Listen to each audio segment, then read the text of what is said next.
দলিলে জমির পরিমাণ ঠিক আছে, কিন্তু খতিয়ানে জমির পরিমাণ কম।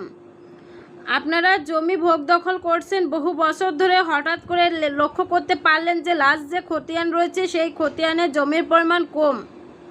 এই যে জমির পরিমাণ কমে গেল, এই কমে যাওয়ার পরেও কিন্তু জমির পরিমাণ আপনি মামলা করেও আর পাবেন না অনেক সময়। কেন?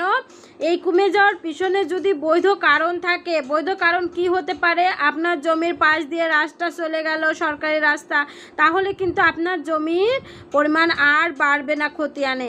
আবার যদি নদীতে চলে যায় তাহলেও বাড়বে না। এইভাবে যদি কোনো সরকারি কাজে আপনার জমির পরিমাণ চলে যায় তাহলে কিন্তু খতিয়ানে যে কম দেখাবে, এটা আপনি মামলা করেও আর কখনো পাবেন না। তবে আপনার জমির পরিমাণ যে সরকারি খাতায় চলে গেল, খাস জমিতে চলে গেল, আপনি কিন্তু এর জন্য আপনি টাকা দাবি করতে পারেন। ধন্যবাদ।